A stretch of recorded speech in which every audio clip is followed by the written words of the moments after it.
porque vamos a recordar el aniversario de la iglesia. Cumplimos 20 años, ya somos mayores de edad. Así es que el próximo domingo vamos a proyectar una serie de vídeos y de fotografías y de cosas que se están preparando, puesto que va a ser un domingo muy importante. Empezamos en esta congregación hace 20 años, un grupo de 6 personas. La primera reunión que tuvimos la tuve ahí arriba, en una de las habitaciones, con ese pequeño grupo, y no entrábamos por esta puerta, sino que entrábamos por la puerta de lo que hoy en día sería el rastro, porque éramos un pequeño grupo de personas que, bueno, poquito a poco fue creciendo, y van a ver imágenes muy interesantes también del tiempo que trabajamos en Bolivia. Estuvimos, si no recuerdo mal, 5 años trabajando con niños que tenían mucha necesidad allí en Santa Cruz de la Sierra, en Bolivia. Viajamos varias veces allí, estuvimos manteniendo un comedor que llegaron a tener pues casi 270 niños comiendo cada día. Allí estuvimos, invertimos muchísimo dinero, muchísimo tiempo. Y después el Señor también nos movió para abrir un lugar donde poder recoger niños de la calle en Malindi. Malindi se encuentra en África, en Kenia. Allí también tuvimos y construimos una casa, compramos un terreno, y después todo esto, porque se nos desbordó, era demasiado trabajo, no podíamos atender aquello, se lo cedimos a una organización, a una ONG española que se llama Remar, para que se hicieran cargo de todo aquello. Y muchos de ustedes no conocen esa etapa. Muchos de ustedes no saben nada de aquellos viajes, de aquellas aventuras que hacíamos hace años, cuando a veces para ir a África, comprando los billetes más baratos, teníamos que ir por 3 continentes, dando tumbos, durmiendo en el suelo en un aeropuerto, durmiendo en Doha, en Qatar, durmiendo en cualquier parte, y viajando de noche por aquellas carreteras africanas, casi diríamos que jugándonos la vida, porque la primera vez que lo hicimos, cuando se enteraron los africanos al día siguiente, nos dijeron: ustedes están locos, ¿cómo se atreven a viajar de noche con alguien desconocido?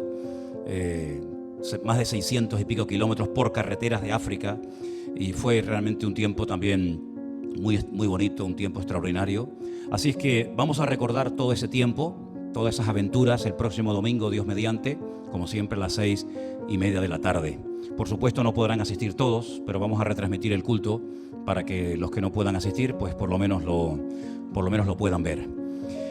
Quiero recordarles a todos ustedes que tenemos un proyecto que consiste el próximo mes de mayo. Elena y yo estaremos saliendo, queremos visitar a todos los miembros de nuestra iglesia virtual del grupo número 3. Saben que la iglesia virtual es algo que nació en este tiempo de confinamiento. Cientos, miles de personas se han estado acercando al Señor y se han puesto en contacto con nosotros, y hemos ido formando diferentes grupos por naciones, por diferencias horarias. Y el próximo mes queremos visitar a los hermanos de España y vamos a ver hasta dónde podemos acercarnos de algunas partes de Europa. Estaremos viajando, estaremos haciendo, he calculado, entre 6.500, 7.000 kilómetros de distancia, de kilómetros, bautizando hermanos que se quieren bautizar, yendo a lugares donde hay hermanos que ya están con un cáncer terminal muy avanzado y que quieren pues conocernos y estar con ellos hasta el último minuto que el Señor les conceda de vida. En algunos casos llegaremos tarde, porque ya algunas hermanas, concretamente una hermana que vive en la península, pues ya está en la presencia del Señor y ya no vamos a tener la oportunidad de conocerla personalmente. Pero yo les pido mucha oración, hermanos, para que el Señor nos proteja, para que el Señor nos cuide espiritualmente, físicamente en las carreteras, de noche viajando por esas carreteras, y que el Señor nos guarde de todo esto que está pasando, que podamos entrar y salir a todos los municipios, provincias, pueblos grandes, pueblos pequeños, y podamos visitar al mayor número posible de hermanos. Será nuestro primer viaje misionero para poder visitar a la iglesia virtual del grupo número 3. Todavía quedan centenares de hermanos que no podemos conocer en este año. Hay muchísimos hermanos en Argentina, en Ecuador, en Estados Unidos, en México, en Colombia, en fin, en muchísimas naciones que nos gustaría el poder visitarles, pero saben cómo está la situación y no depende solamente de nosotros. Independientemente de todo esto, ustedes saben que esta iglesia tiene un ministerio que consiste en organizar viajes a Israel para enseñarles a muchos hermanos que no conocen aquella nación, que quieren conocer los lugares que leen en la Biblia, personalmente, y tenemos en este momento más de 950 personas en lista de espera. No sabemos si vamos a poder viajar este año, porque el requisito indispensable para viajar a Israel es estar vacunados. En Israel ya está todo el mundo vacunado, ya están haciendo vida normal, ya no usan el bozal este que nos han puesto a nosotros. Se puede viajar siempre y cuando estemos vacunados, pero como todavía muchos no lo estamos y no sabemos cuándo vamos a poder hacerlo, pues estamos posponiendo y posponiendo estos viajes, pero por fe estamos anticipando que entre los meses de octubre y noviembre vamos a ver si podemos comenzar a retomar esos viajes que tanta riqueza espiritual y tanta bendición traen a la vida de tantas personas que conocen aquella nación y pueden ver lo que leen en la Biblia. Así que oren también por esto, para que el Señor abra puertas y nos permita retomar esta parte de nuestro ministerio que hace ya 14 años que venimos realizando viajes. Ya he perdido la cuenta, ya no sé cuántas veces he viajado a Israel y las que faltan, si Dios lo permite, pero pido también que estén orando para que pronto también la iglesia pueda ofrecer este servicio a muchos pastores, a muchas congregaciones de todas partes del mundo que quieren viajar a Israel y quieren ir con alguien pues que les explique y se mueva por allí y les lleve a muchos lugares que quieren conocer. Así es que oren también por este proyecto. Amén, hermanos. Y ahora vamos a orar para que el Señor en esta tarde, lo que Él ha puesto en mi corazón compartir, sea de bendición, y todos y cada uno de ustedes y los que están en sus casas también puedan ser bendecidos con esta palabra. Oramos al Señor. Señor, te damos muchísimas gracias por esta oportunidad y este privilegio nuevo que nos das de estar aquí reunidos. Ahora, Señor, que vamos a escudriñar tu palabra, tu hermosa palabra, pedimos que nos des la sabiduría necesaria para poder explicarla, poder exponerla, y que todos y cada uno de nosotros seamos bendecidos y confrontados a través de ella. Te damos gracias por esta oportunidad que nos das de oír tu voz a través de tu palabra.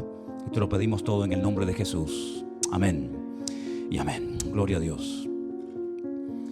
Hay una palabra que aparece en la Biblia aproximadamente unas 10 veces. Y esa palabra es la palabra promesas. Se calcula que hay más de 8,000 promesas en la Biblia, entre el Antiguo y el Nuevo Testamento. No las sé todas de memoria. Sé algunas, pero todavía las 8,000 aún no he llegado. ¿Alguno se las sabe ya?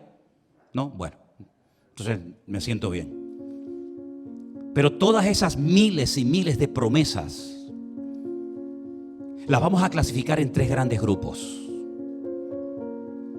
Están lo que llamamos las promesas personales.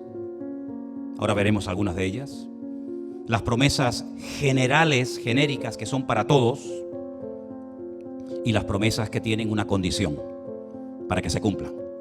Las vamos a llamar promesas condicionales. ¿Pueden repetir conmigo esas 3 frases? Promesas personales, promesas generales y promesas condicionales. Ya está. Vamos a ver algunas promesas personales. Es muy importante cuando usted abre la Biblia, si está leyendo una promesa, que se haga esta pregunta: ¿esta promesa es para mí? ¿Es algo que no me incumbe? ¿Es algo que Dios le prometió a alguien? ¿Es algo que nos concierne a todos?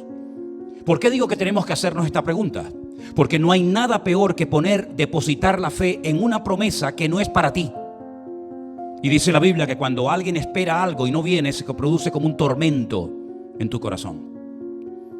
Hay gente que abre la Biblia y cree que todo lo que la Biblia dice son para ellos. Y a veces se crean falsas expectativas en las congregaciones. Y se le dice a la gente: no, porque Dios dice en su palabra esto, y es verdad que lo dice, pero no te lo dijo a ti. Esto se lo dijo a otra persona. Y entonces la pregunta que usted se hará es: entonces, ¿para qué está en la Biblia eso si no es para mí?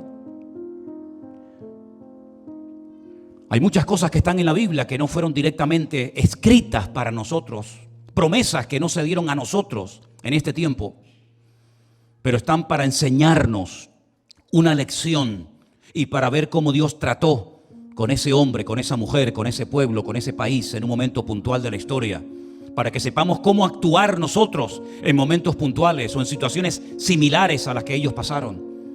Pero hay promesas que no nos afectan a nosotros, que están ahí para ver si realmente lo que Dios le prometió a esa persona se cumplió o no se cumplió. Antes de comenzar a leer algunas promesas personales, que no nos incumben a nosotros, pero que están ahí en la Biblia, y son muchas, por cierto. Permítame decirles que cuando uno lee la palabra de Dios, uno antes debería de orar y pedirle al Señor: Señor, abre mi mente, abre mi corazón, mi entendimiento, para que yo pueda en todo momento discernir qué significa esta palabra, por qué se escribió esa palabra, por qué este mal ejemplo está en la Biblia y por qué este buen ejemplo también está en la Biblia. ¿Qué es lo que tengo que hacer una aplicación personal y saber interpretar adecuadamente la Biblia? No es fácil, lleva años, pero no es un imposible. Porque la Biblia no se escribió para complicarle la existencia a nadie. La Biblia es un manual práctico y la Biblia la puede entender cualquier persona. Un niño puede leer la Biblia y entenderla, y un adulto también. Una persona que recién comienza a dar los primeros pasos en el cristianismo y una persona que lleva toda la vida con Cristo también pueden entender la Biblia. La Biblia no se escribió para confundir la mente de nadie, sino al contrario, es para abrirte la mente, para hacerte sabio, para quitar las escamas de tus ojos y para que sepas cómo comportarte en la edad que tienes, en la condición que tienes y en el lugar en el que te encuentras. Vamos a comenzar en Génesis capítulo 12, promesas personales. Vamos a analizarlas en esta tarde. Génesis capítulo 12, versículo del 1 al 3 dice: pero Dios le había dicho a Abraham, fíjense el tiempo del verbo, le había dicho, no se lo está diciendo por primera vez, se lo está recordando más bien. Ya Dios le había dicho a Abraham: vete de tu tierra y de tu parentela. Lej lejá, dice en el hebreo. Vete para ti, sería la traducción literal en castellano, pero suena mal, ¿no? Vete para ti, es como decir, vete porque tú mismo, obedeciendo el mandato, te vas a hacer un favor a ti mismo. Más o menos así sería la traducción. Vete de tu tierra y de tu parentela y de la casa de tu padre a la tierra que te mostraré. Haré de ti una nación grande y te bendeciré y engrandeceré tu nombre y serás bendición. Bendeciré a los que te bendijeren y a los que te maldijeren maldeciré, y serán benditas en ti todas las familias de la tierra. ¿A quién le dijo el Señor esto? ¿A quién le prometió esta palabra? Abraham. La condición era que tenía que irse lejos de su tierra, de su parentela, de sus amigos, de sus familiares, dejarlo todo. Si tú lees este versículo una mañana buscando la voluntad de Dios, tú no puedes decir, bueno, ahora Dios me está diciendo que deje mi padre, mi madre, mi esposa, mi marido, mis hijos, todo, y me vaya, sabe Dios a dónde, para que Dios me bendiga y me dé una tierra y sea un hombre de bendición. Es que eso no te lo está diciendo a ti. Si tú te aplicas esa palabra, esa promesa, ese pacto que Dios está haciendo con el patriarca Abraham, puedes cometer los peores errores e equivocaciones de tu vida.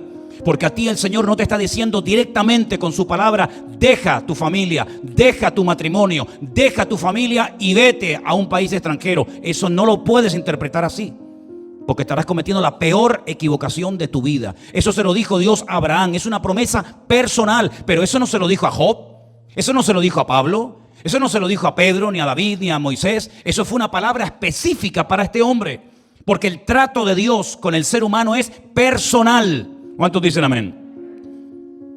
Dios es un Dios personal. Hay gente que no termina de entender esto. Es verdad que Dios trató con una nación llamada Israel durante siglos, pero ya Dios se ha acercado de tal manera al hombre que ahora el hombre puede tener una comunión, una relación, puede tener intimidad con el hombre.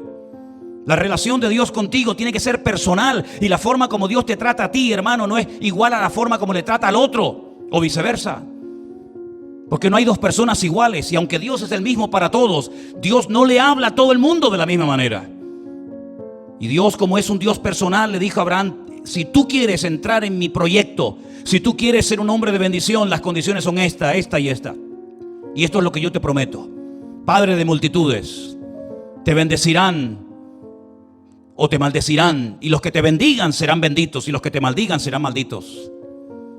Y si no, miren ustedes a lo largo de la historia, y tenemos casos recientes de personas que se atrevieron en público, haciendo un mal uso de los medios de comunicación, maldecir al pueblo de Israel desde sus entrañas, y desde sus entrañas se pudrieron y hoy en día están debajo de tierra. Esto no es una broma. Es mejor quedarse callado y no decir nada que decir tonterías y jugarte la vida y morir antes de tiempo. Eso es una promesa personal de Dios a Abraham. Y más adelante en el capítulo 13, Dios le sigue dando promesas a él particularmente. Dios le vuelve a hablar a Abraham y después que Lot se apartó de él. Lot era su sobrino. Alza ahora tus ojos y mira desde el lugar donde estás hacia el norte, hacia el sur, hacia el oriente y hacia el occidente. Porque toda la tierra que ves te la daré a ti y a tu descendencia para siempre. Haré tu descendencia como el polvo de la tierra, que si alguno puede contar el polvo de la tierra, también su descendencia será contada. Levántate, ve por la tierra a lo largo de ella y a su ancho, porque a ti te la daré. A ti Dios no te dice eso. A ti Dios no te dice que te va a dar todas las Islas Canarias y todo el continente europeo y toda Latinoamérica y todo lugar donde vayas, Dios te lo va a entregar. Eso no te lo dice a ti. Y si alguien predica desde un púlpito diciendo, hermano, Dios nos ha entregado esta tierra, se equivoca, se confunde, está manipulando la Escritura. ¿Y cuánta gente ha manipulado la Biblia? Me da igual si se llaman pastores, evangelistas, apóstoles, profetas, me da exactamente igual. Lo que está mal, lo haga quien lo haga y lo diga quien lo diga. Y Dios no nos ha dicho a nosotros que nos va a entregar terrenos, tierras como herencia. Eso no se lo ha dicho a ningún creyente. Pero Abraham sí. Era el trato directo y personal de Dios con Abraham. Y estoy poniendo ejemplo para que ustedes se den cuenta que un texto fuera del contexto forma un pretexto. ¿Y cuántas veces se crea una expectativa incorrecta en una congregación? Y todo en la iglesia está esperando y esperando esa palabra que no sé quién predicó y enseñó desde un púlpito y nunca se va a cumplir. Porque no podemos confundir promesas genéricas con promesas personales o con promesas condicionales. No actúan igual, son promesas sí, pero son diferentes. En el capítulo 15 de Génesis, Dios le sigue hablando a Abraham. Le dice, aquel día Dios hizo un pacto ¿con quién? ¿Contigo? ¿Contigo hizo un pacto Dios? ¿Dónde lo hizo? ¿Por qué y cuándo? Nada, no es así. Un pacto con Abraham. Y ese pacto, ¿qué decía? A tu descendencia le daré esta tierra, la tierra de Israel. Desde el río de Egipto. ¿Cuál es el río de Egipto? El Nilo, ¿no? Desde Egipto, el río más largo del mundo, 6.666 kilómetros. Desde el río de Egipto hasta el río Grande. Cuando la Biblia habla del río Grande, ¿cuál es el río Grande en la Biblia? El río Éufrates. ¿El que está ¿dónde? En Irak, allí en la Mesopotamia. Fíjate el territorio que Dios le está prometiendo a Abraham. Desde Egipto, no sé cómo estáis de geografía, hasta el Éufrates, toda esa tierra te la daré a ti y a tu descendencia. La tierra de los ceneos, de los ceneceos, de los cadmoneos, que nombres más raros, de los eteos, de los fereceos, de los refaitas, los amorreos, los cananeos, los gergeseos y los jebuseos.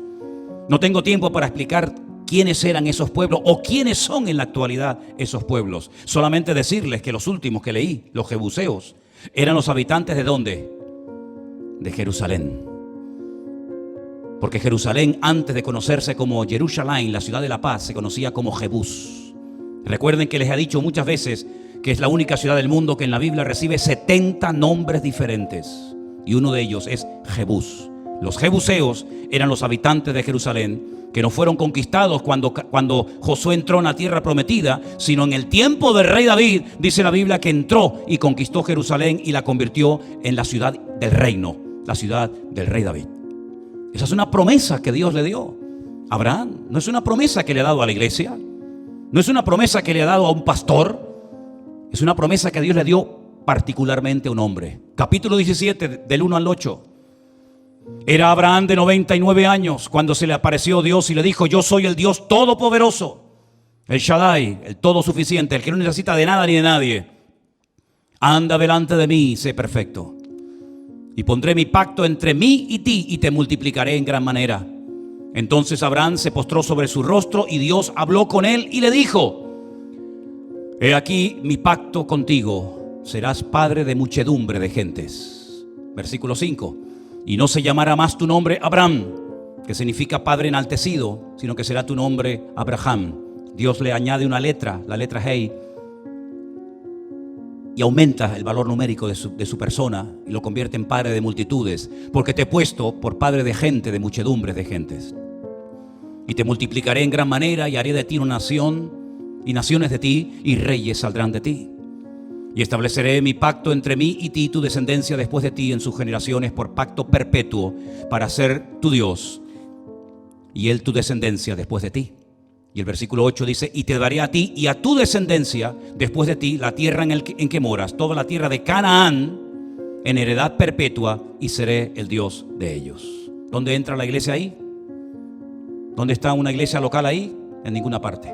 Eso es un trato, son promesas específicas, concretas, que Dios le dio a este hombre, y ¿se cumplieron o no se cumplieron? Por supuesto que se cumplieron. Y son promesas personales. Es el trato de Dios con un hombre. Y de ahí tú puedes sacar lecciones, como por ejemplo que Dios habla con una persona, que Dios cumple lo que se le promete, que la tierra de Israel forma parte de aquella herencia perpetua que el Señor le dio a Abraham, etcétera, etcétera. Pero no puedes decir que a mí Dios me hará padre de multitudes, porque entonces eso quiere decir que te tienes que casar y tienes que tener hijos. Y los que no se casen, esa promesa no es para ellos. ¿Te das cuenta cómo se puede llevar al engaño? Y se puede crear, repito, una falsa expectativa, apropiándote de promesas que son personales y que no son genéricas, que no son para todos sus hijos, sino forman parte del trato de Dios con esa persona. Hay más. En el capítulo 18 del mismo libro del Génesis, Dios le dice en el versículo 10, entonces le dijo, de cierto volveré a ti y según el tiempo de la vida, he aquí Sara, cuyo nombre significa princesa, tu mujer tendrá un hijo. Y Sara escuchaba a la puerta de la tienda que estaba detrás de él. ¿A quién se le prometió un hijo? Abraham con su esposa Sara. Si usted quiere coger ese versículo y decir que mañana usted se va a quedar embarazada y va a ser madre, pues allá usted. Pero está haciendo lo que se llama una incorrecta exégesis. Es decir, le está sacando al texto lo que no dice. Está tratando de aplicar y de forzar y de obligar a la Biblia a que se adapte a su necesidad, en vez de usted adaptarse al tiempo en el que Dios le dijo, Abraham, seréis padre. Y por eso es muy importante que usted, cuando lea la Biblia a partir de ahora, usted le pregunte a la Biblia, usted hable con el texto y le haga preguntas. ¿A quién se le dijo eso? ¿Por qué se le dijo eso? ¿Cuándo se le dijo eso? ¿Dónde se le dijo eso? Esta es una promesa genérica, personal. Todo eso se lo tiene usted que preguntar al texto, y eso es lo que se llama hacer una correcta exégesis. Y no escoger la Biblia y Tim Marín de Dopencué de Cucaramaca, la titri fue aquí, esto Dios me dijo a mí. No, eso no es así, eso no es así. Eso actúan los niños, los infantiles, los que no tienen dos dedos de frente, los que no han madurado, ni quieren madurar, ni quieren crecer, los que van a la Biblia como si fuera una especie de la tabla, la ouija, ¿no? Ahora pongo el dedo aquí, mañana lo pongo allá y mañana sabe Dios dónde lo pongo. No es así. No es así la forma correcta de un hijo de Dios tratar con su padre. Dios es un Dios personal, y eso es lo que Dios quería para Abraham y para usted. Tiene otro proyecto, tiene otros planes, ni mejor ni peor, sino simplemente que uno tiene que descubrir cuál es el propósito de Dios para su vida y para la vida de cada uno de nosotros. ¿Me siguen? ¿Estamos de acuerdo, no? Creo que es fácil entender esto. Voy a ponerles un ejemplo más. Mi querido amigo David, el rey David, la Biblia nos enseña que hay un momento en el que él tiene una preocupación, y esa preocupación es ¿quién se va a sentar en el trono después de él? Y usted va a ver cómo hay momentos en los que Dios le dice a David, no te preocupes, estate tranquilo, no te pongas nervioso, porque nunca faltará un hijo varón que se siente en tu trono. Y vemos que después de la muerte del rey David, se sentó en el trono su hijo Salomón, y así sucesivamente durante generaciones y generaciones. Son promesas personales que no nos afectan a nosotros, que no tienen nada que ver con nosotros. Ahora bien, hay otro tipo de promesas que ya son generales, genéricas para todos. Por ejemplo, el Señor es mi pastor y nada me faltará. ¿A quién le dijo eso? Al pueblo de Dios. ¿Es Dios tu pastor? ¿Es Dios tu Dios? ¿Es el Señor de tu vida? ¿El que lleva las riendas de tu vida? ¿Él mora en tu corazón? ¿Sí o no? Pues eso es para ti, mi hijo. Cuando el Señor Jesucristo dijo, he aquí yo estoy con vosotros todos los días hasta el fin del mundo, se lo dijo a sus discípulos que representaban en ese momento a la iglesia del Señor, a todos los creyentes a lo largo de la historia. Puedo yo decir hoy, y puedo estar convencido de que Dios estará conmigo en la juventud, cuando sea mayor, cuando tenga salud, cuando esté enfermo, cuando esté bien, cuando esté mal, cuando me aplaudan, cuando me critiquen, cuando me calumnien, cuando vengan y dejen de venir. Puedo decir hoy yo, Dios estará conmigo todos los días hasta el fin del mundo, ¿sí o no? Claro que sí, mi hermano. Son promesas generales para todos. Pedid y se os dará. No, ustedes sí, pero usted no. No. Buscad y hallaréis, llamad y se os abrirá. Todo el que pide recibe, todo el que busca halla, todo el que llama se le abrirá. Son promesas para todos. Y gloria a Dios por esas promesas. Amén, hermanos. Gloria a Dios por eso. Clama a mí y yo te responderé y te enseñaré cosas grandes y ocultas que tú no conoces. Oh, gracias, Dios mío, porque puedo clamar a ti. Puedo clamar a Dios y el Señor me va a oír y me va a responder. Y si yo preguntara en esta tarde, dígame algunos de ustedes promesas genéricas, promesas que afectan, que incluyen a todos, seguramente estaríamos toda la tarde y toda la noche mencionando una y otra, porque si hay algo que todo creyente sabe es pedir y aprenderse promesas de la Biblia. Eso sí que se lo aprenden al momento. Pero luego hay muchas promesas en la Biblia, queridos hermanos, que llevan una condición implícita en ella. Una promesa que se va a cumplir siempre y cuando se cumpla la condición. Les pongo un ejemplo de un versículo súper conocido de la Biblia. ¿Quién no conoce Romanos 8:18? ¿Alguien lo sabe? Claro, si lo pones así de fácil lo va a decir todo el mundo. Y sabemos que los que aman a Dios, todas las cosas les ayudan a bien. ¿Sí o no? Lo sabemos porque la Biblia dice, sabemos. Tú tienes que saber eso. Pero ¿cuál es la condición para que todo lo que ocurre en tu vida sea de bendición y no sea una tragedia? Los que aman a Dios. Los que no aman a Dios quedan fuera. Esta promesa no es para ti, mi hijo. Hay otras, pero esa no. Si quieres que todas las cosas te ayuden para bien, tienes previamente que asegurarte de que tú amas al Señor tu Dios. Y ese es el principal mandamiento de toda la Biblia. Amarás al Señor tu Dios con todo tu corazón, con toda tu alma y con toda tu fuerza. ¿Sí o no? Eso forma parte de lo que se llama el Shema en Israel. El niño antes de ir a la escuela, antes incluso de saber leer y escribir, ya se aprende de memoria ese versículo. El famoso, escucha Israel, el Señor nuestro Dios uno es. Shema Israel, Adonai Eloheinu, Adonai Echad. Ve'ahavta Adonai Elohecha, ve'chol levavecha, u'chol nafshecha, u'chol miodecha. Amarás al Señor con todo lo que tienes, con todos tus recursos, con toda tu mente, con toda tu fuerza, tus emociones, tus sentimientos. Lo primero en la vida es amar a Dios. Y si tú amas a Dios, tranquilo. Si amas a Dios no vas a tener ganas de pecar. Si amas a Dios te vas a guardar de lo que desagrada a Dios. Si amas a Dios le vas a respetar, le vas a adorar, le vas a servir, te vas a esforzar. Y entonces vivirás en orden, en obediencia y en santidad. Y todas las cosas que te ocurran te ayudarán siempre para bien en tu vida. Pero hay una condición: amar a Dios. ¿Se acuerdan lo que le dijo el Señor a Pedro cuando resucitó y se presentó en el mar de Galilea días después de su resurrección? ¿Os acordáis? Días atrás Pedro había dicho, no le conozco, no sé quién es, no quiero saber nada de este hombre. Apostató, dio un paso atrás. Y el Señor Jesucristo cuando resucita le dice a las mujeres, díganle a mis discípulos y a Pedro, porque él dijo que no quiere ser de los míos, pero yo sí quiero que él sea de los míos. Díganle a mis discípulos y a Pedro que vayan a Galilea, que allí me voy a encontrar con ellos. Y cuando llegan a Galilea se los encuentra otra vez que pescando. Otra vez marcha atrás.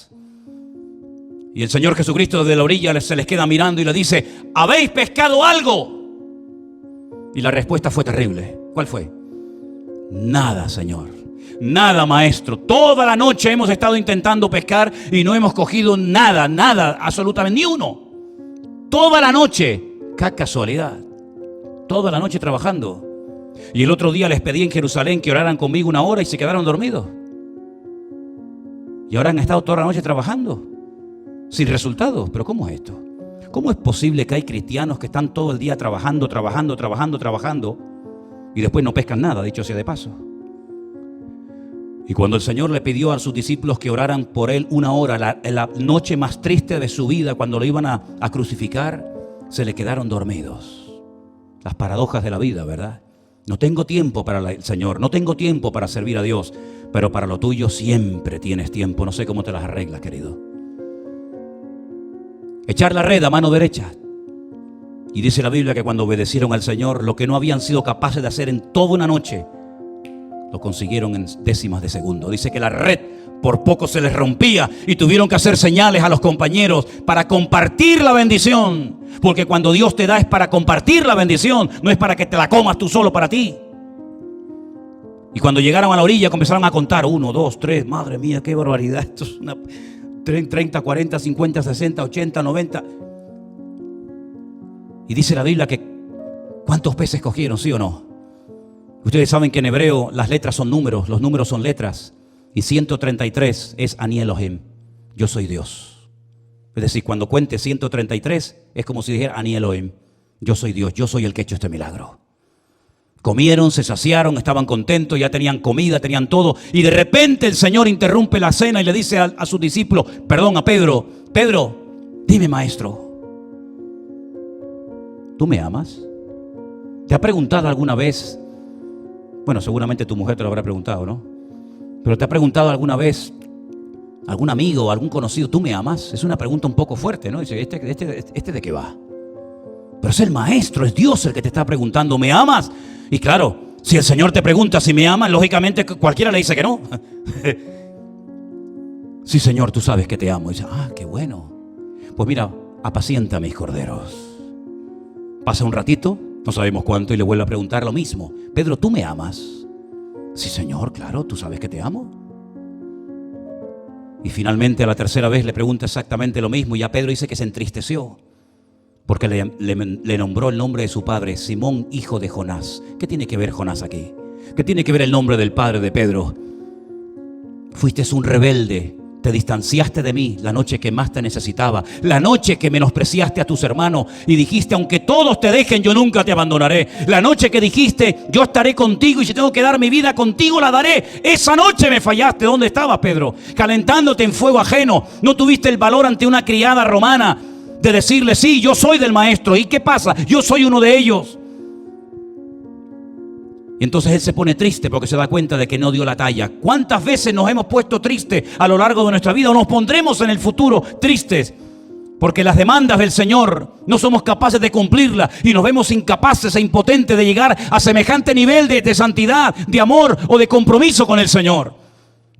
Pero el Señor restaura a Pedro. Porque Dios no solamente murió en la cruz por los pecadores, sino también para restaurar a todos aquellos hombres y mujeres que han metido la pata y se han apartado de los caminos del Señor y se han revolcado como cerdos en el pecado del mundo y le han dado las espaldas al Señor. Dios también te sigue amando a ti, porque Dios no solamente murió por los pecadores, sino para restaurar a la gente que le ha dado la espalda al Maestro. Y hoy te llama el Señor: venid a mí, los trabajados y cargados, que yo os haré descansar. Y es entonces cuando Pedro reconoce que el Señor lo que está buscando no son personas que canten bien, no son personas que sean grandes predicadores o grandes oradores, sino personas que le amen. Porque una persona que ama es una persona que está dispuesta a hacer cualquier esfuerzo o sacrificio por el Señor. Porque una persona que ama hace locuras. Porque una persona que ama es una persona que ha salido de sí misma y su preocupación y anhelo es bendecir y ayudar y expresar su amor por los otros. Y eso es lo que Dios está buscando hoy en día. Gente que le ame al Señor. Gente que ame, no que quieran títulos y que quieran cargos y que quieran figurar y aparentar y quítate tú para que me vean a mí. No, Dios no busca ese tipo de personas. Dios busca hombres y mujeres, jóvenes, familias enteras, que diga al Señor: este hombre me ama. Este hombre sonríe y me alaba y me adora en la adversidad, en la enfermedad, en la tristeza. Este hombre es un hombre inquebrantable. ¿Por qué? Porque un hombre que ama a Dios es una persona fiel, que está dispuesto a dar la vida por el Señor si el Señor se lo pide. ¿Cuántos dicen amén? ¿Cuántos amamos al Señor en esta noche? ¿Cuántos amamos a Dios? No cuánto queremos beneficiarnos de Dios, sino cuánto le amamos a Él. Como dijo aquel: aunque tú me mates, yo te voy a seguir adorando, porque yo sé que mi Redentor está vivo. He enterrado esta semana a mis 7 hijos. He enterrado a mis hermosas hijas. He perdido todo mi patrimonio. Mi esposa me ha abandonado criticándome y invitándome a que blasfeme el nombre de Dios. He visto cómo todos mis animales se han muerto en el campo, mis cosechas se han echado a perder, cómo mis amigos me cuestionan y me critican diciendo: algo malo habrás hecho para que te vaya la vida tan mal. Pero me da exactamente igual lo que me hagan, lo que me digan, cómo me siento, me deje de sentir. Yo sé que mi Redentor está vivo y cuando yo me despierte de la muerte, yo lo veré, porque sé que mi Redentor vive. ¿Cuántos dicen amén? Eso es un hombre que ama a Dios. Ese es el tipo de persona que Dios busca. Aleluya. Ahora bien, estamos viviendo tiempos en los que hay que demostrarle a Dios, no con palabras, porque las palabras son enanas, pero las obras son gigantes. Y Dios lo que busca son gigantes, hombres y mujeres, que sepan cómo batallar en estos tiempos y cómo obtener resultados y cómo no desmoronarse ni venirse abajo. Esta lectura que voy a leer esta tarde se ha leído en esta tarde desde el mismo púlpito y se encuentra en Mateo capítulo 6. Y son palabras de nuestro Señor Jesucristo que deberíamos de aprendernos todos de memoria, y más en estos tiempos en los que nos ha tocado vivir. Yo os digo, no os afanéis por vuestra vida.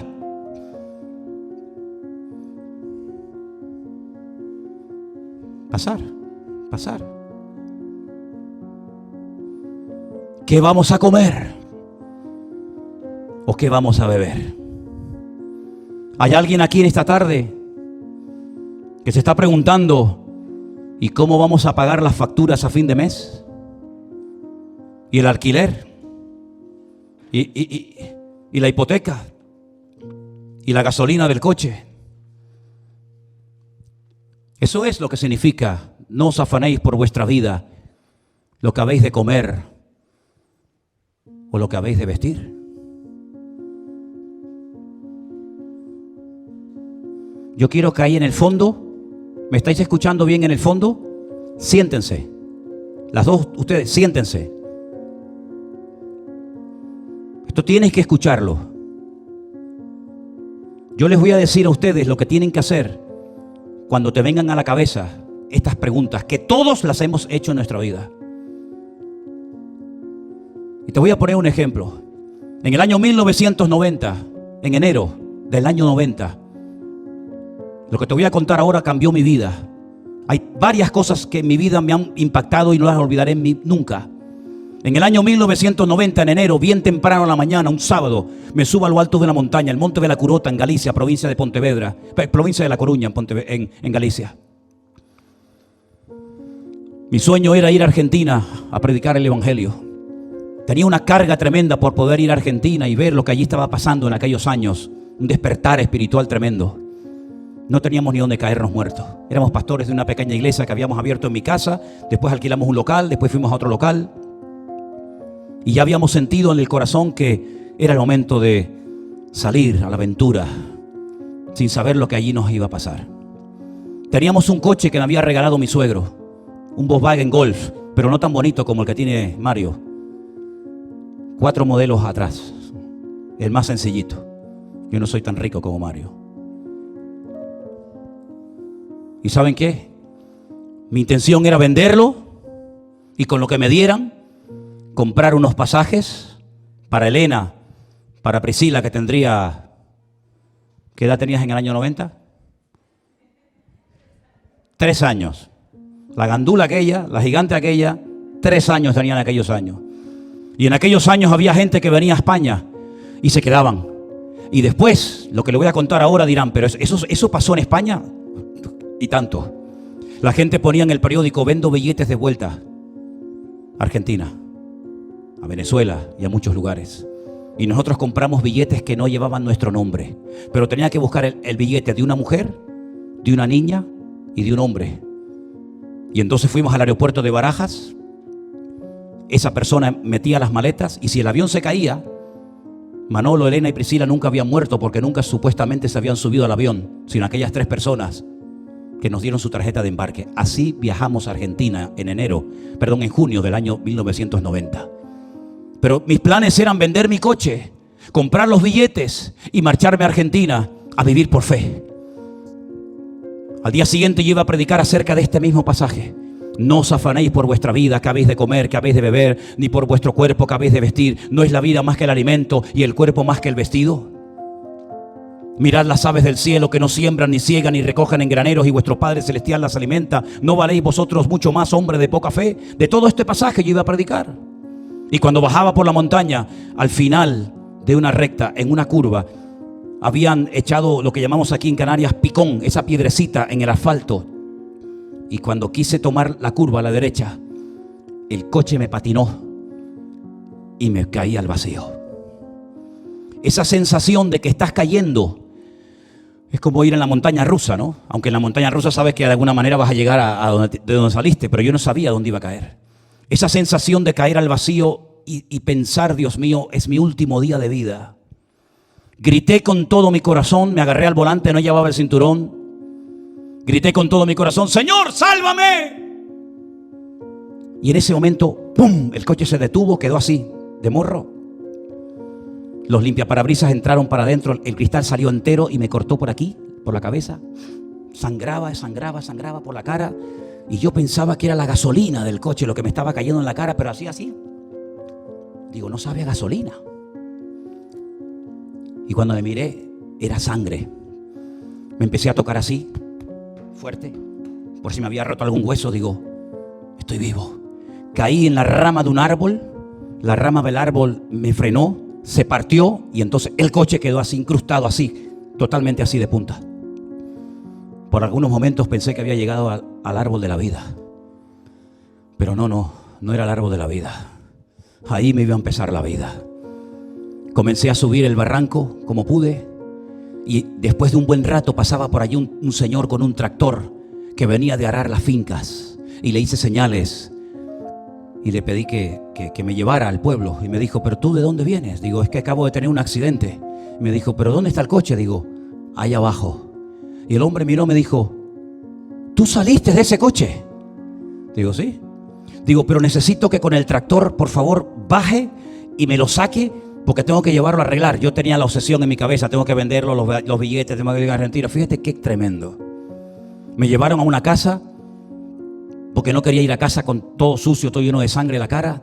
Y mientras me estaba lavando la cara en la casa de una señora, me mareé y me quedé sin fuerzas. El coche se lo llevaron, yo no sé lo que pasó. Llegué a casa y le dije a Elena, acabo de tener un accidente. No me he matado por la misericordia de Dios. Pero mi obsesión era ¿cuál? El coche. A los pocos días fui, el coche no me dieron ni un centavo, fui a la chatarra, siniestro total.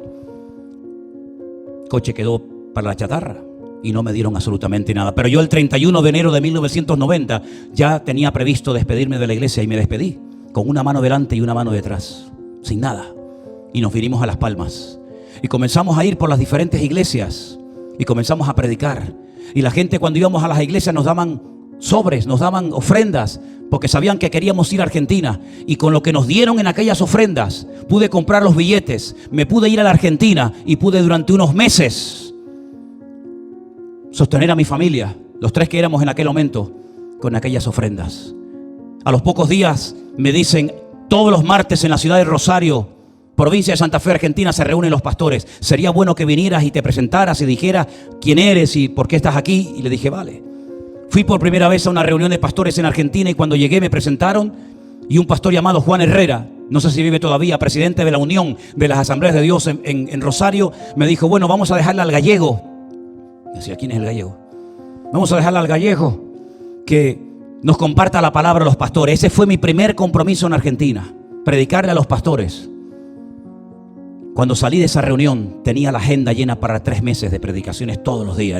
En aquellos tiempos se predicaba todos los días se predicaba. Llegué a casa y le dije, Elena, me ha pasado algo increíble. Mira, tengo la agenda, tengo la libreta llena por 3 meses para predicar todos los días. Y Elena, como buena gallega, me decía, no te habrás equivocado. No serán 3 días. Digo, no, 3 meses. 3 meses. Y claro, cuando ibas a una iglesia, después te invitaba a otra y otra y otra y otra. Y así nos pegamos 1 año y medio viviendo totalmente por fe en Argentina. ¿Qué te parece? Y cuando decidimos volver, el pastor Norberto Carlini del Santuario de Fe puso unas cajas de cartón en la plataforma. Dijo, este hombre jamás ha dicho que no a una invitación. Ha ido a Villa Miserias, ha ido a iglesias grandes, ha ido a todas partes y nunca ha dicho que no. Ahora es tiempo de bendecir a Manolo y a su familia. Pasen adelante y pongan su ofrenda en estas cajas de cartón para que él pueda volver a su casa. Volvimos a España con aquellas ofrendas, compramos los billetes y todo eso fue ya hace unos cuantos años atrás. ¿Qué es lo que estoy tratando de decir con todo esto? Que las promesas del Señor son para todos. No solamente son para los pastores, no solamente son para las personas de un nivel. No, olvídese de eso. Las promesas genéricas de Dios funcionan. Pero ¿qué es lo que nos dice la Biblia? Que no tenemos que afanarnos, porque afanarse significa que no confías en Dios. Afanarte lo que estás demostrando es que no termino de creerme lo que Dios, mi Señor, me ha prometido en su palabra. ¿Quién de vosotros podrá, por mucho que se afane, añadir a su estatura 45 centímetros? Nadie. Y por el vestido, ¿por qué os afanáis? Considerad los lirios del campo, cómo crecen, que no trabajan ni hilan. Pero os digo que ni aun Salomón, con toda su gloria, se vistió como uno de ellos. Y si la hierba del campo que hoy es y mañana se echa en el horno, Dios la viste así, ¿no hará mucho más a vosotros, hombres de poca fe? No os afanéis pues diciendo, ¿qué comeremos? Venga el lloriqueo absurdo y ridículo. ¿Qué beberemos? ¿Qué vestiremos? Porque los gentiles, ¿quiénes son los gentiles en la Biblia? Los inconversos, los idólatras, los pecadores, los impíos, póngale los adjetivos que quiera. En definitiva, los que no tienen a un Dios vivo como tú y yo tenemos. Ellos son los que buscan estas cosas. Pero vuestro Padre Celestial sabe que tenéis necesidad de todas estas cosas. ¿Cuántos dicen un fuerte amén? Buscad primeramente el reino de Dios y su justicia, y todas las demás cosas os serán añadidas. Así que no os afanéis por el día de mañana, porque el día de mañana traerá su afán. Basta cada día su propio afán, dice la palabra del Señor. Así que esta es la clave. No tengo dinero, no puedo pagar las deudas. Pues métete en tu habitación, cierra la puerta, y tu Padre que te ve en secreto te recompensará en público. Eso no es una promesa para David, para Salomón y para Moisés. Y tengo que decirle lamentablemente que esto no funciona. No, tengo la dicha y el gozo y la alegría en esta tarde y la satisfacción de decirle que cuando tú, como hijo y como hija de Dios, con tu carga, con tu presión, con tu tristeza, con tu afán y con lo que tú quieras, entras en tu habitación, no llamas a nadie, no le escribes a nadie, no le lloriqueas en el hombro a nadie, cierras la puerta, te pones si quieres de rodillas como yo hago y le dices, Señor, no tengo para comer, no tengo para pagar la comida de los niños, no tengo para el teléfono, no tengo para la gasolina, no tengo para alquiler. Tu Padre que te ve y te oye en lo secreto te recompensará en público. Eso es lo que dice la palabra de Dios, y eso funciona porque es para todos. ¿Cuántos dicen amén? ¿Cuántos dicen amén? Mateo 6:6. Cuando ores, entra en tu aposento y cierra la puerta. ¿Por qué dice cierra la puerta? ¿Por qué no puedo orar con la puerta abierta? Porque te va a ver alguien y te va a escuchar. Y yo no quiero que nadie sepa lo que yo le digo a mi Padre. Ni me interesa que usted sepa si como o no como, si visto o no visto, si puedo pagar o no puedo pagar. No me interesa que usted se entere.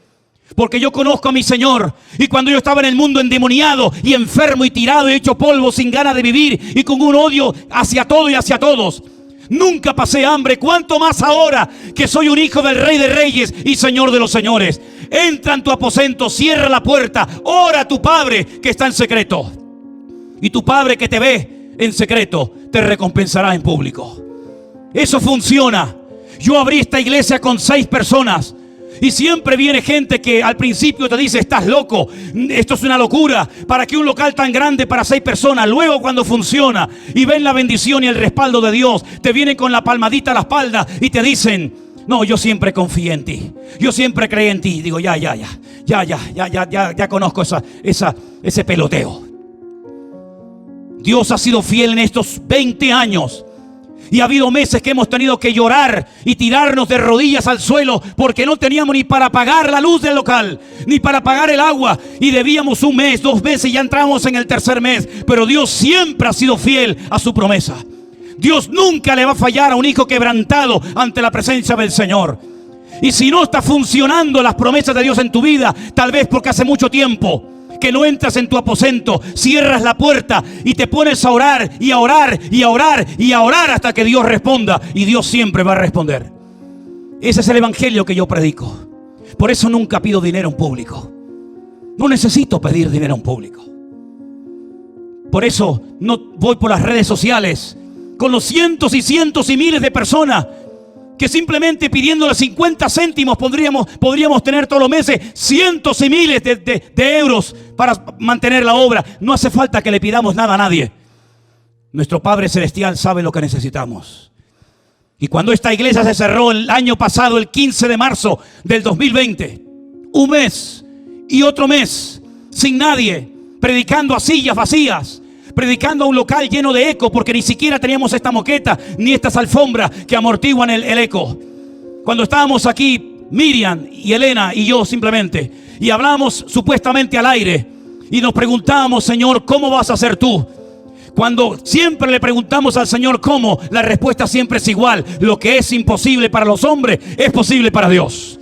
Sin diezmos, sin ofrendas, sin ayuda de nadie, sin el rastro abierto durante meses, el Señor comenzó a suplir y ayudar. Y cuando ustedes vinieron a la iglesia, se encontraron sillas nuevas, se encontraron cámaras nuevas, se encontraron equipos de sonido, se encontraron moquetas. ¿Por qué? Porque el Señor tocó el corazón de miles y de miles de hermanos nuestros en todas partes del mundo, para la gloria de Dios.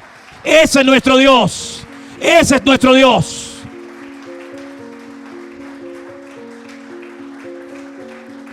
Y para los mal pensados, que los hay en esta iglesia también, porque tengo 60 años y conozco un poco de esto, y todo este dinero no se podía haber ayudado a este hermano y al otro y al otro. ¿Y tú qué sabes, mal pensada?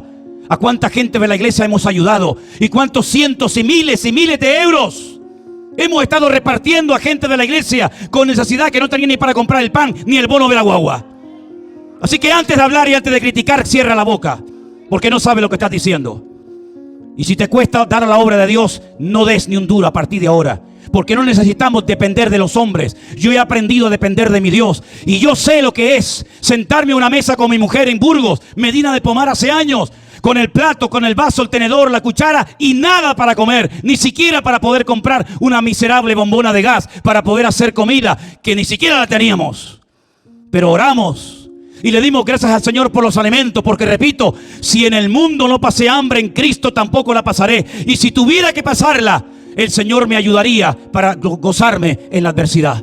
Y oramos al Señor, y la primera vez y última que me tocó esta experiencia en la vida, vino el cartero, tocó a la puerta, y alguien que a lo mejor está muerto a estas alturas, vete tú a saber, nos mandaba un giro a través de un cartero, y con ese dinero Elena pudo salir, comprar la bombona y unas cositas para poder comprar algo para comer ese día.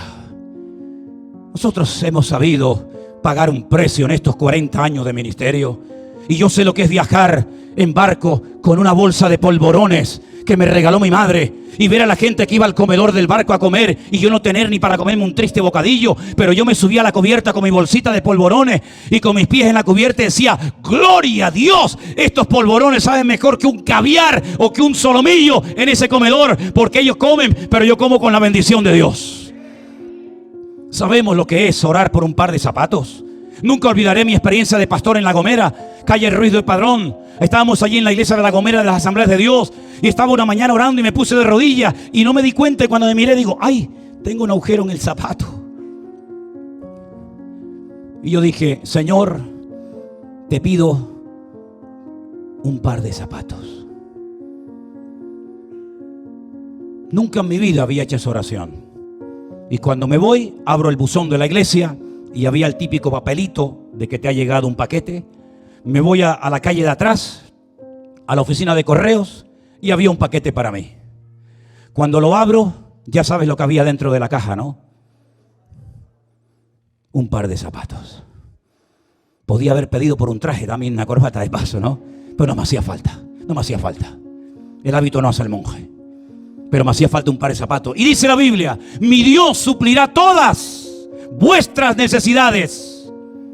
Y mi necesidad no era un traje, ni un coche, ni una moto, ni una guitarra, ni un avión. Mi necesidad era un par de zapatos.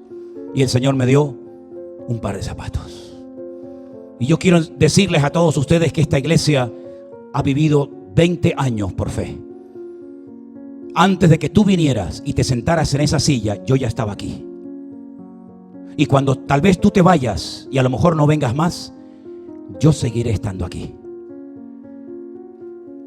Por lo tanto, hemos aprendido la lección. Y la lección es que con toda sencillez y humildad reconocemos que Dios es un Dios tremendamente fiel. Y Dios nos ha ayudado y nos ha cuidado. Y díganme ustedes, si no es un milagro que a estas alturas de la vida ningún hermano entre nosotros ha caído enfermo, sino que nos encontramos sanos para la honra y para la gloria del Señor. ¿Cómo no voy a amar a Dios? ¿A qué otra cosa en la vida piensan ustedes que yo a estas alturas me voy a dedicar sino a honrar, a servir a mi Señor, como si tenemos que dormir en una gasolinera, como si tenemos que dormir en un hotel, en una casa, en un barco, en la calle. Me da exactamente igual. ¿O es que acaso no hemos dormido con los niños de nuestra iglesia en La Gomera, en un colegio abandonado en el Cedro? Cuando íbamos por ahí con los niños y nos quedábamos a dormir al aire libre. ¿Para qué creen ustedes que aquellos tiempos en el ejército donde nos llevaban de marchas nocturnas para hacer supervivencia, todo aquello fue un entrenamiento y una preparación para poder llegar hasta aquí y decirles: hermanos, cierre la puerta, que hace tiempo que la tiene muy abierta. Póngase de rodillas, ore al Señor, y mañana, tal vez mañana, cuando te levantes, el milagro ha llegado a la puerta antes que tú.